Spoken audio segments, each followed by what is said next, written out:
Imagine this scene. A young girl's scream tears through the stone corridors of Bledsoe Castle on a bitter winter night in 1457. The sound slices through the howling wind like steel through silk. Inside a chamber lit only by trembling candlelight, 13-year-old Lady Margaret Beaufort clutches blood-soaked sheets, her slight body racked by agony no child should ever know. Midwives murmur Latin prayers under their breath, their solemn faces flickering in the shadows. Outside, snow settles silently on the frozen earth of Bedfordshire. Inside, however, history is being forced into existence. A future king of England is being torn from the body of a girl barely past childhood. Strands of Margaret's dark hair cling to her sweat-drenched face as another wave of pain crashes over her. Those in the room fear she is dying. The baby is far too large, her hips far too narrow. At 13, her body has not yet finished growing, yet she is laboring to bring forth a son destined to rule England as Henry VIII. No one present missed the cruel irony. This child, born through unbearable suffering, would one day bring an end to the bloodiest struggle England has ever known and establish the Tudor Dynasty that would reshape the nation and the world beyond it. The girl writhing in that bed was no ordinary noble daughter. Lady Margaret Beaufort carried royal blood in her veins, the blood of John of Gaunt, Duke of Lancaster, fourth son of Edward III. But royal lineage, as Margaret would discover again and again throughout her life, was both a gift and a curse. In the brutal political landscape of 15th century England, where the Wars of the Roses loomed on the horizon, such ancestry made a person either a priceless asset or a mortal threat. Margaret's journey to that dreadful birthing chamber began years earlier, when she was still a child running through the gardens of Bledsoe Castle. Born around May 1443 to John Beaufort, 1st Duke of Somerset, and Margaret Beauchamp of Bledsoe, she entered a world where loyalty shifted without warning and marriage was the sharpest weapon of power. Her father died when she was scarcely a year old. Some claimed he took his own life after devastating military failures in France left him broken and disgraced.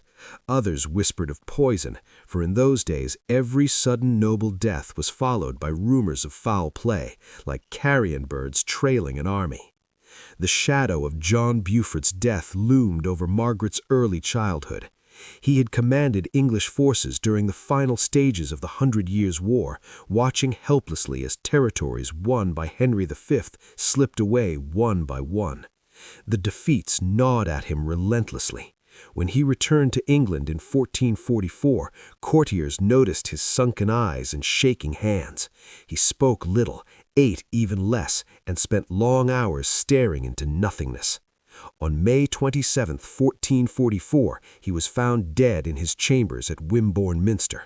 The official cause was listed as fever, but those closest to him believed otherwise. Whether by blade, poison, or the crushing weight of failure itself, John Beaufort chose death over dishonor. Margaret's mother wasted no time securing her daughter's future. Dowager Duchess Margaret Beauchamp understood the brutal arithmetic of survival in a world where women and children mattered only for the alliances they could forge. By the age of 6, young Margaret was formally betrothed to John de la Pole, son of William de la Pole, Duke of Suffolk. The agreement bound two of England's most influential families in what appeared to be an unshakable political alliance. But politics moved faster than childhood, and alliances proved as fragile as parchment. When Suffolk fell from favor and murdered while crossing the English Channel in 1450, the betrothal became meaningless. His downfall stemmed from his role in arranging the marriage of King Henry VI to Margaret of Anjou and surrendering the territories of Maine and Anjou to France, concessions that enraged both nobles and commoners. The women of the Beaufort household learned early that survival depended on adaptability. Margaret's next betrothal came swiftly, this time to Edmund Tudor, Earl of Richmond. Edmund was the half-brother of King Henry VI, linked through his mother's secret marriage to Owen Tudor. The Tudors were Welsh upstarts, their legitimacy questioned by many, but they possessed one thing more powerful than ancient bloodlines: the king's favor. Owen Tudor had been a courtier who captured the attention of Catherine of Valais, widow of Henry V. Their clandestine marriage scandalized the nobility, but produced two sons, Edmund and Jasper Tudor, whom Henry VI later acknowledged and elevated to the peerage. In 1455, when Margaret was barely 12 years old, she was married to Edmund Tudor in a ceremony that sealed political alliances with words of devotion she scarcely understood and vows that bound her to a destiny beyond imagination. The wedding took place at Bledsoe Castle, the fortress of her childhood.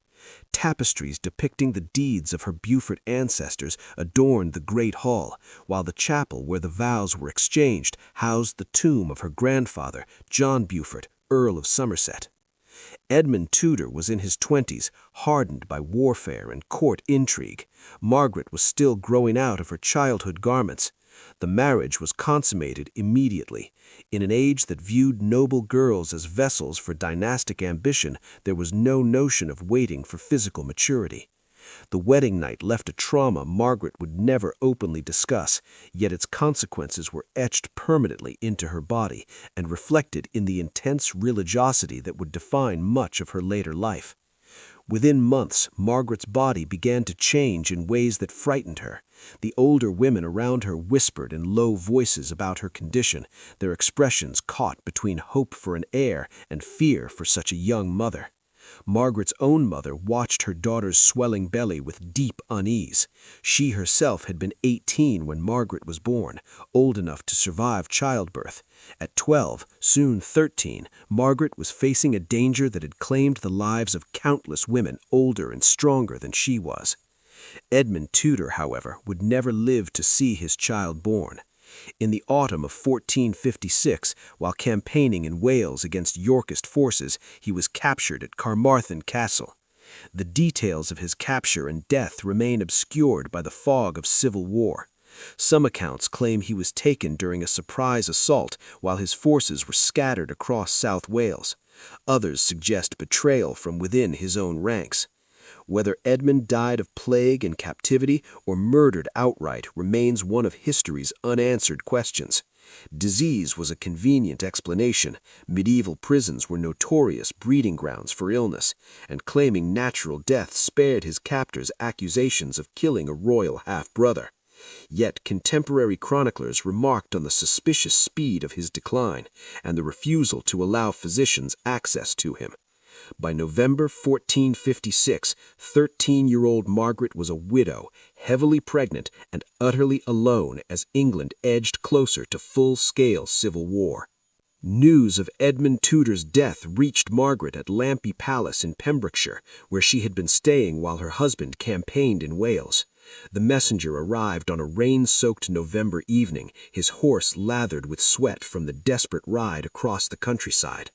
Margaret had been kneeling in the palace chapel, praying for Edmund's safe return, when the echo of boots on stone sounded behind her. She knew the truth before a single word was spoken. Her world had already collapsed. Edmund's younger brother, Jasper Tudor, assumed responsibility for his pregnant sister-in-law.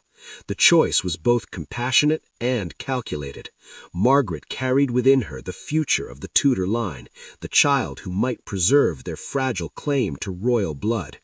Jasper brought her to his stronghold at Pembroke Castle, a fortress whose massive stone walls promised protection from the growing violence beyond them. Pembroke stood at the edge of the known world, perched high above Milford Haven, where Atlantic waves battered the cliffs below without mercy. In this remote Welsh stronghold, Margaret would face the most harrowing ordeal of her young life. The journey to Pembroke was brutal. Winter roads were nearly impassable, gouged with frozen mud and littered with fallen trees. Margaret traveled in a horse-drawn litter, every jolt sending pain through her swollen body. What should have been a 2-day journey stretched into 5 as the party detoured around flooded rivers and avoided armed bands whose loyalties were impossible to determine. Pembroke Castle in winter was no place of comfort. Built atop a limestone outcrop overlooking the Pembroke River, its towering round keep, nearly 80 feet high, had endured centuries of storms and sieges. Comfort was never its purpose, survival was. The chambers were cold and draught-filled, warmed only by great fireplaces that devoured wood faster than servants could replenish it. Heavy tapestries were hung in Margaret's rooms to block the relentless wind that hissed through every crack in the ancient stone. The winter of 1456-57 was especially unforgiving. Ice formed on the inside of the castle windows, and the sea wind roared through the walls night and day. Margaret, her body still that of a child in many respects, could barely cross her chamber without exhaustion. The burden she carried was crushing. The castle physician, a learned man